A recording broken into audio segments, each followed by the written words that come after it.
The drums stopped mid-beat during Vogue. Madonna turned around and saw her drummer unconscious on the stage floor. For 5 seconds there was complete silence in front of 65,000 people. Then Madonna did something that left everyone speechless. July 21st, 2004, the Reinvention World Tour had been breaking records across Europe, and tonight's show at Lisbon's Estadio José Alvalade was supposed to be just another sold-out performance in a string of triumphant nights. The stadium was packed with 65,000 fans who'd been waiting in the brutal Portuguese summer heat since early afternoon. The temperature that day had hit 104 degrees Fahrenheit, and even as the sun went down, the air felt like a furnace. Madonna was 2 hours into her set, and the energy was incredible. She'd already performed Hanky Panky, Immaterial Girl, and Like a Virgin. The crowd was exhausted but ecstatic, singing along to every word, following every dance move.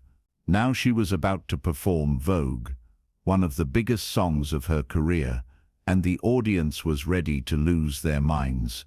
Behind her, sitting at his drum kit on a raised platform, was Marcus Chen, a 32-year-old session drummer who'd been touring with Madonna for 6 months.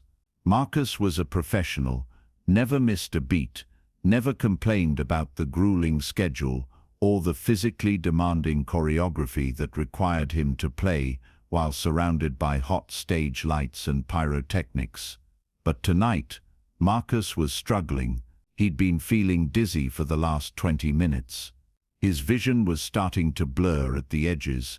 He'd drunk water during the brief breaks between songs, but it wasn't enough. The combination of stage lights, physical exertion, and the residual heat from the day was pushing his body past its limits. Marcus knew the signs of heat exhaustion.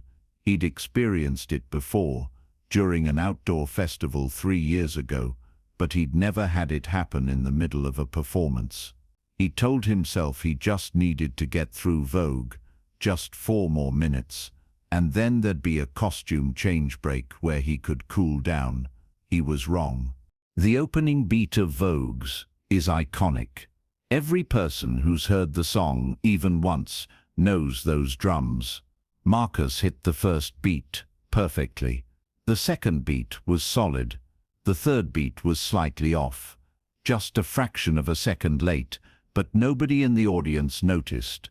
On the fourth beat, Marcus's vision went completely black. He didn't remember falling. 1 second he was sitting at his drums, and the next second he was lying on his back on the stage floor, staring up at the lights that seemed impossibly bright and far away. He could hear Madonna singing, but her voice sounded distant, like she was underwater.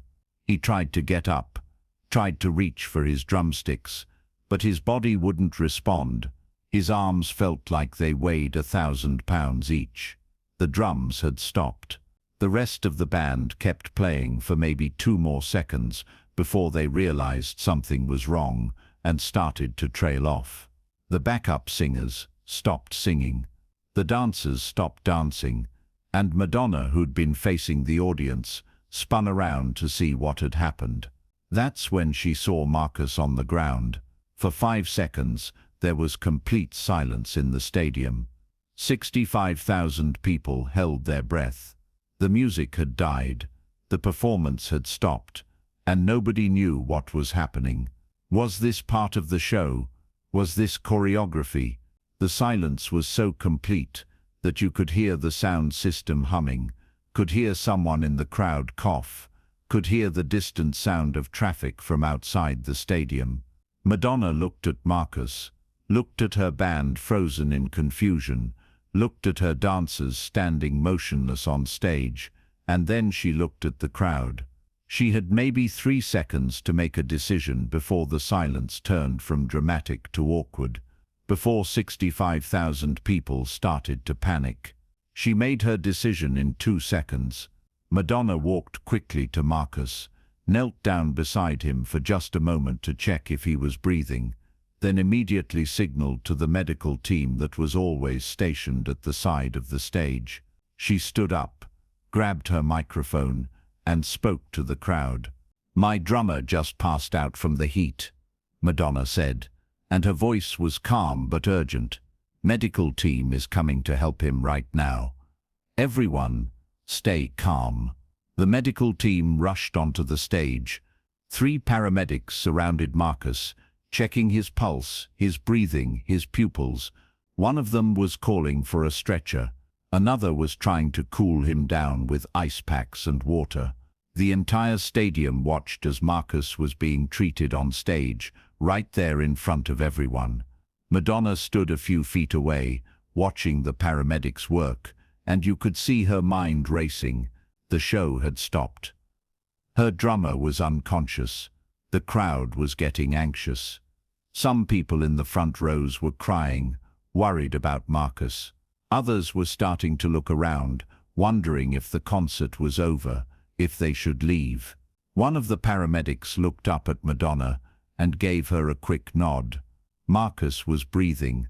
His pulse was stable, but he needed to be taken to the hospital immediately.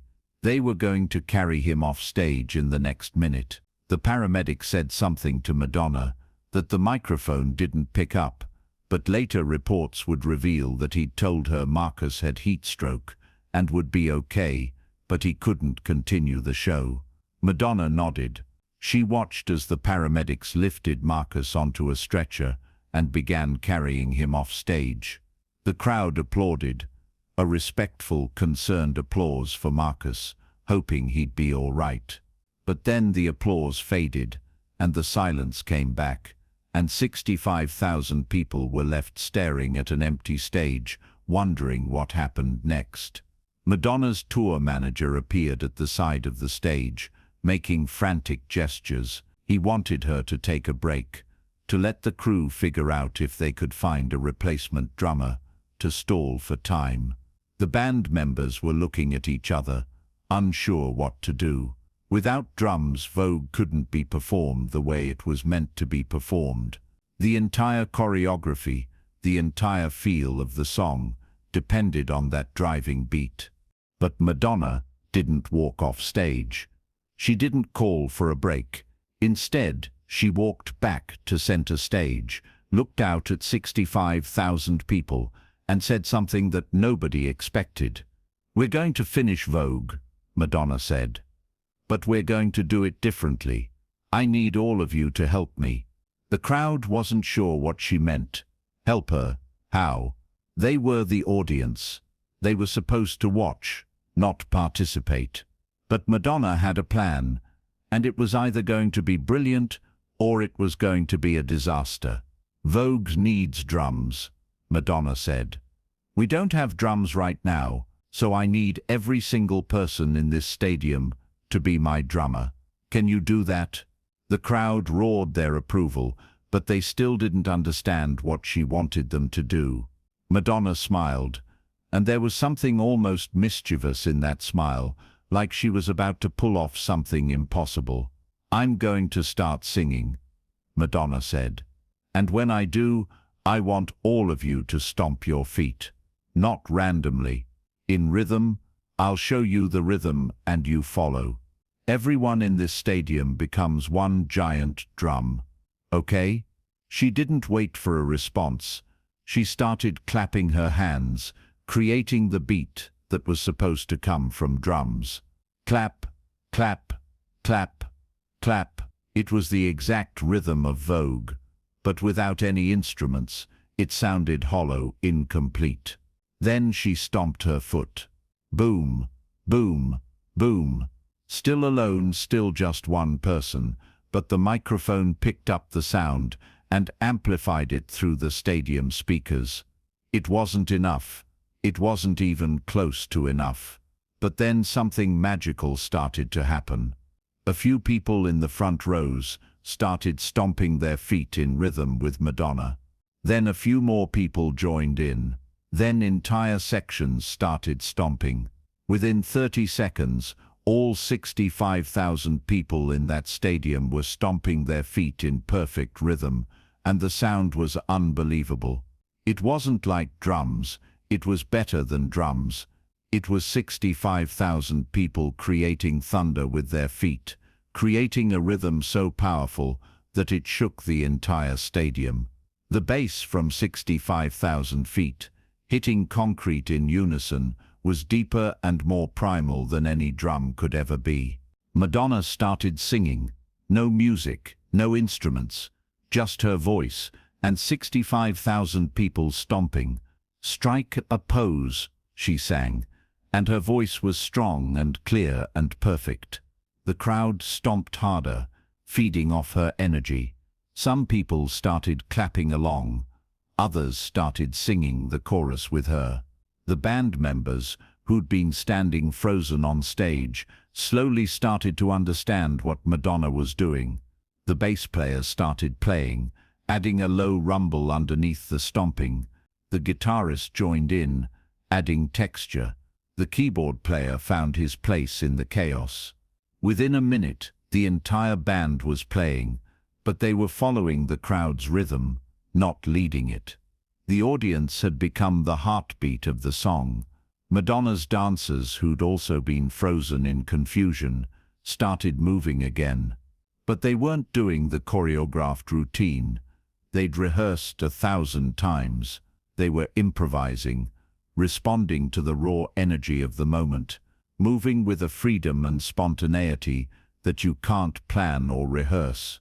Madonna herself was different. Without the safety net of perfectly timed music, without the structure of choreography, she was purely in the moment. She was making eye contact with people in the crowd, feeding off their energy, responding to their stomping with her own movements. It was less like a performance and more like a conversation, a back and forth between one woman and 65,000 people. The song should have been 4 minutes long. That night, it lasted almost 8 minutes. Madonna extended it, improvised new verses, let the crowd stomping create variations in the rhythm that would have been impossible with a drummer. At one point, she had different sections of the stadium stomping at different times, creating a call and response pattern that made the entire performance feel alive in a way that scripted shows never can. When the song finally ended, there was a moment of silence. Not the anxious silence from before, but something else. Something that felt like collective awe. 65,000 people had just created something together, something that had never existed before and would never exist again in quite the same way. Then the stadium erupted. The applause was deafening. People were crying. Strangers were hugging each other. The entire stadium was on its feet. And they weren't just applauding Madonna, they were applauding themselves, applauding what they'd all created together. Madonna stood center stage, and she was crying too. Not sad tears, but tears of joy, tears of disbelief at what had just happened. She'd performed Vogues thousands of times in her career, but this version, this impossible version born out of an emergency, was the most powerful performance of the song she'd ever given. "Thank you," Madonna said, and her voice was thick with emotion. "Thank you for saving the show. Thank you for becoming my band." That was the most beautiful thing I've ever experienced on stage. She paused, wiping tears from her face, and when she spoke again, her voice was stronger. "Marcus is going to be okay. I just got word from the medical team. He's conscious, he's stable, and he's going to make a full recovery. He wanted me to tell all of you, thank you for your energy tonight." The crowd applauded again, this time for Marcus, and you could feel the collective relief ripple through the stadium. Madonna continued with the rest of her set, but something had fundamentally changed in the atmosphere. The performance was no longer just a show. It had become a shared experience, a moment of genuine human connection between a performer and her audience. The songs that followed were performed with an intensity and rawness that wasn't in the rehearsed version. After the show, Madonna went straight to the hospital to see Marcus. He was in a recovery room, hooked up to IVs for rehydration, but he was awake and alert. The first thing he said, when Madonna walked in, was, "I'm so sorry, I ruined the show." Madonna sat down next to his bed and took his hand. "You didn't ruin anything," she said. "You created something incredible. That performance of Vogue's was the best one I've ever done, and it only happened because you couldn't be there." Marcus didn't understand what she meant until Madonna showed him videos that fans had already started uploading online. The footage of 65,000 people stomping in unison, of Madonna leading this massive human orchestra, of a crisis turned into magic. Marcus watched the videos and started crying. "This is going to be legendary," he said. He was right. The Lisbon performance of Vogue's became the most talked about moment of the entire reinvention tour. Fans who were there that night still talk about it as the greatest concert experience of their lives. The video has been viewed millions of times online, and it's become a go-to example in music schools and performance classes about spontaneity, crowd engagement, and turning disasters into opportunities. Madonna changed her tour protocols after that night. She instituted mandatory hydration breaks for all band members and crew. She had cooling systems improved near the stage. She trained her entire team on recognizing signs of heat exhaustion and had clear emergency procedures for if anyone showed symptoms. But she also learned something else that night, something that changed how she approached performing. She learned that sometimes the most powerful moments happen when everything goes wrong, when the script gets thrown out, when you have to rely on pure human connection rather than technical perfection. For the remaining shows of the reinvention tour, Madonna would occasionally stop songs mid-performance and have the crowd take over certain parts. Not because of emergencies, but because she'd discovered that the energy of 65,000 people participating was more powerful than any amount of rehearsal or technical precision. Marcus recovered fully and was back on tour within a week. But he never forgot that night in Lisbon, the night he passed out and inadvertently created one of the most memorable performances in Madonna's career. He jokes now that it's the best mistake he ever made. Today, the Lisbon performance of Vogue's is considered one of the defining moments of the reinvention tour. Music critics who reviewed the tour often cited that performance specifically as an example of Madonna's ability to connect with her audience and turn adversity into art. Some critics argued it was the best live performance of Vogue's ever captured, better even than the music video or the original recording. The lesson from that night in Lisbon isn't just about Madonna's quick thinking or professionalism, though both were on full display.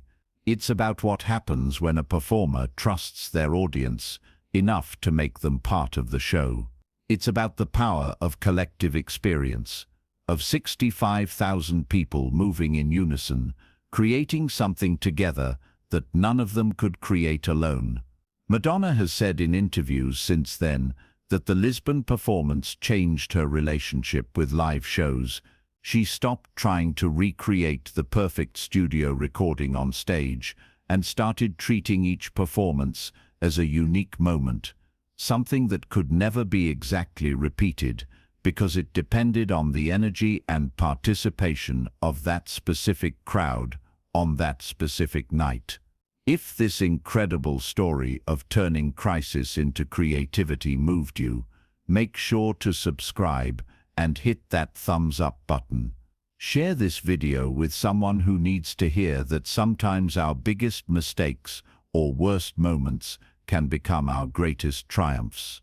Have you ever witnessed a performance where something went wrong but turned into something beautiful? Let us know in the comments, And don't forget to ring that notification bell for more amazing true stories about the moments that define legendary performers.